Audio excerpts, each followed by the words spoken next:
Salut à tous, voici le nouveau décor que je vais vous présenter aujourd'hui. Comme vous le voyez, il s'agit d'un beau morceau de 330 litres et vous allez voir en termes de méthode que ça n'est pas bien plus compliqué à réaliser qu'un 30 litres finalement.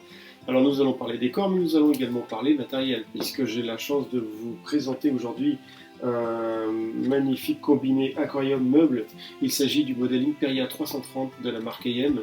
Cette même marque EM qui a sorti notamment toute une gamme d'aquariums qui sont vraiment magnifiques. Et pour en revenir à ce modèle, l'Imperia, il existe en anthracite, il existe en blanc.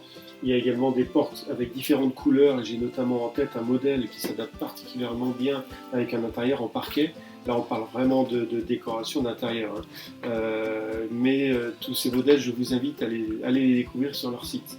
Voilà, pour en revenir à notre décor du jour, nous parlons esthétique, mais nous allons également parler technique, puisque notamment cette cuve fait une profondeur de 60 cm. Pour un mètre de long, 60 cm, c'est beaucoup. Quand on sait qu'en aquascaping, un des objectifs principaux est d'arriver à réaliser une perspective, une profondeur, c'est ce qui va donner tout l'intérêt à votre décor, et bien là, on vous donne vraiment tous les éléments pour y arriver.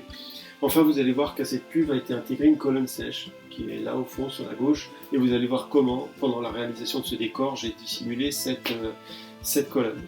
Voilà, pendant la vidéo, je vais également vous montrer qu'est-ce que j'ai utilisé en termes de filtration, de CO2, et bien entendu d'éclairage, des éléments vraiment primordiaux pour la réalisation d'un décor et l'entretien de ce décor par la suite.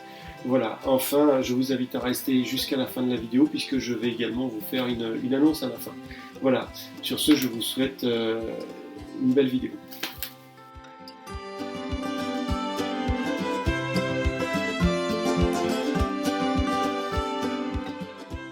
Alors, je commence par mettre en place ce qu'on appelle des boudins de pouzzolane. Ce sont des sacs remplis de pierres concassées. Cela me permet de monter ponctuellement un décor à un endroit bien précis. C'est aussi efficace qu'inesthétique, mais rassurez-vous, cela ne se verra pas par la suite.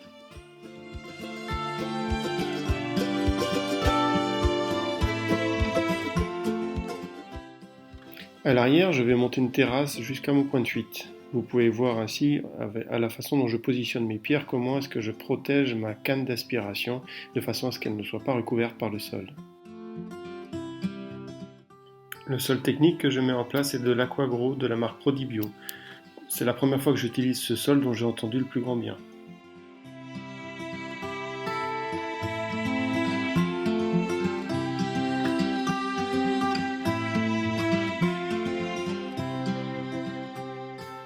De grosses racines Spiderwood positionnées sur le côté et ramenées vers l'avant vont amplifier le côté végétal de l'aquarium. Elles vont également donner l'impression de laisser apparaître un paysage de montagne derrière la forêt. Voilà, ceux qui me suivent sur ma chaîne ou qui me connaissent un peu savent que j'aime bien faire ce genre de choses et marier les deux environnements forêt et montagne.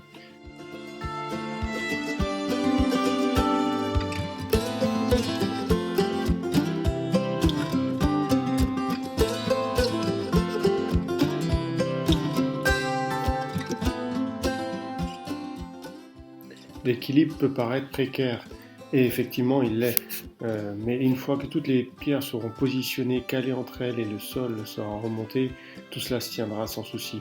Par ailleurs, j'assurerai le coup en mettant quelques petites pointes de silicone noir derrière les pierres de façon discrète pour ne pas que cela se voie et de façon à sceller définitivement le décor.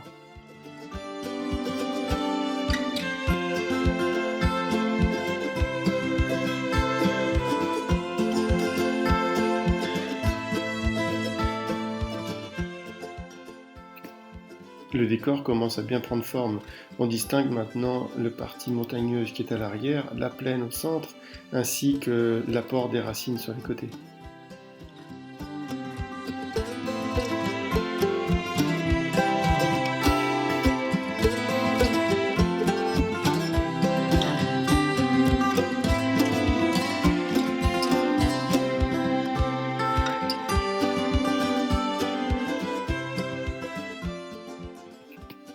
Après m'être assuré que le sol ne glisserait pas par les côtés, je monte ma terrasse, puis prépare le détail de mon point de fuite.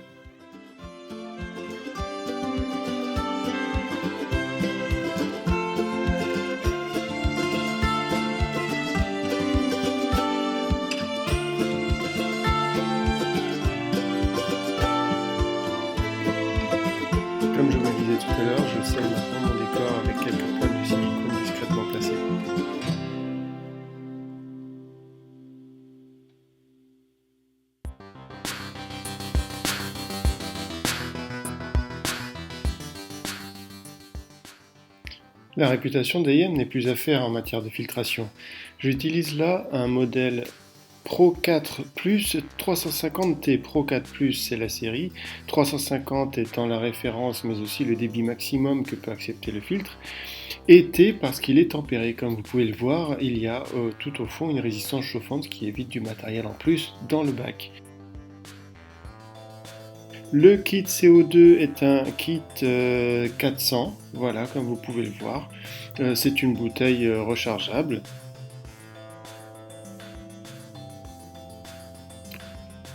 Enfin, le boîtier que vous voyez là est un truc absolument génial. Il s'agit du AIM LED Control, c'est un boîtier Wi-Fi sur lequel sont connectées les rampes d'éclairage. Et à partir de votre PC, vous pouvez absolument tout contrôler, à savoir la programmation des rampes, le cycle journalier, la puissance d'éclairage, et vous pouvez même interagir sur le spectre de lumière, un outil qui devient rapidement indispensable.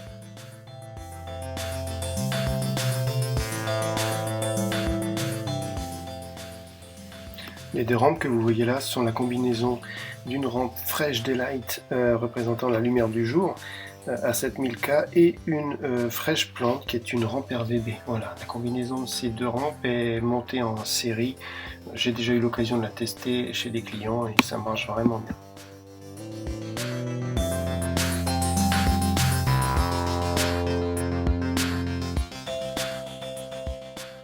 Enfin, attaquons-nous à la plantation, la partie préférée d'un bon nombre d'aquascapers.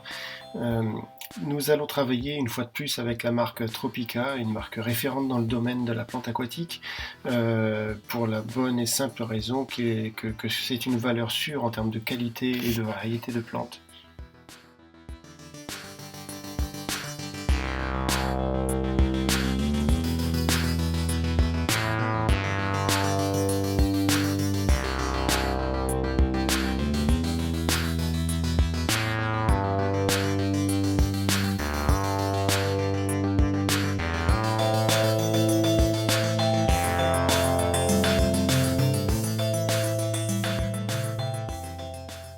Gazonnante, mousse, épiphyte, je vais une nouvelle fois utiliser une grande variété de plantes, environ 35 à 40 pots dont vous pourrez retrouver la liste dans le descriptif de cette vidéo.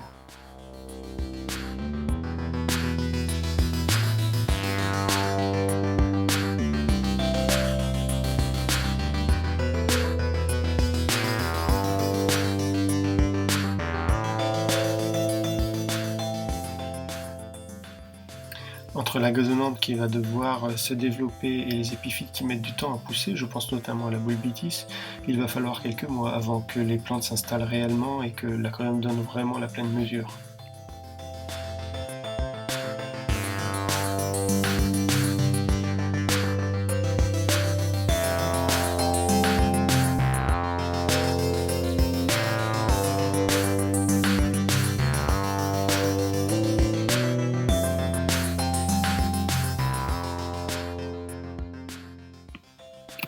Pour dessiner mon chemin, je vais utiliser des mousses collées sur des pierres, c'est de la Physidum fonsanus.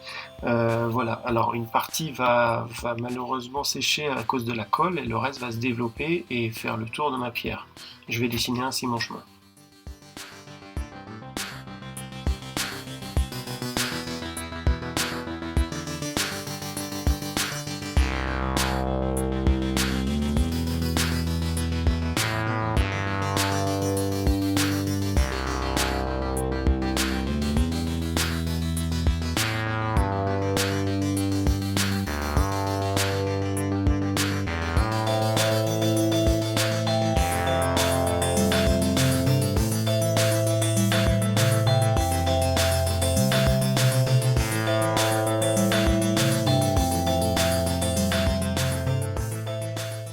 D'une manière assez classique, je vais dessiner mon chemin avec du sable blanc, ça va permettre de donner de la profondeur. Et comme vous pouvez le voir, il va s'élargir au fur et à mesure qu'on avance vers la vitre avant. Je rajoute quelques plantes autour de mon chemin pour le délimiter de manière plus concrète. Et je rajoute également quelques blocs sur quelques pics de roches sur les côtés pour rajouter du détail.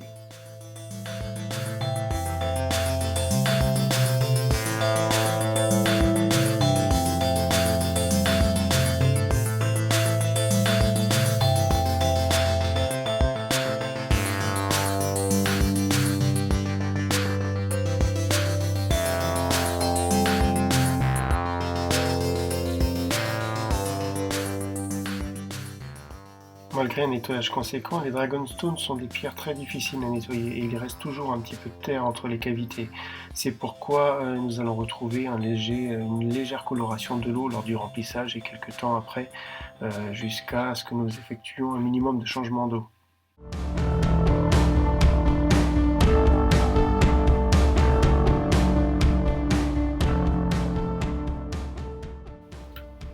Voilà, cette vidéo touche à sa fin. Alors comme je vous l'avais dit, j'ai une annonce à vous faire. Je vous explique, la marque AM organise ce qu'on appelle le roadshow. Ça existe déjà depuis quelques temps en Allemagne et cela consiste à réaliser des décors et des démonstrations d'aquascaping dans des animaleries. Voilà, et aujourd'hui ce roadshow arrive en France et je vais avoir donc le plaisir de représenter la marque AM et de réaliser ces animations sur tout ce qui est région parisienne et alentour. Voilà.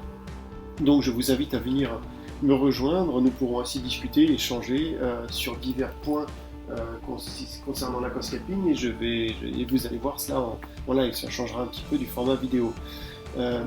Voilà, toutes ces dates je vais vous les mettre à disposition sur mes différentes pages, chaînes, sites internet et je vous dis donc à bientôt sur ce roadshow ou sur une prochaine vidéo. Et si vous avez aimé cette vidéo, comme d'habitude, je vous invite à vous abonner à ma chaîne. Voilà, à bientôt.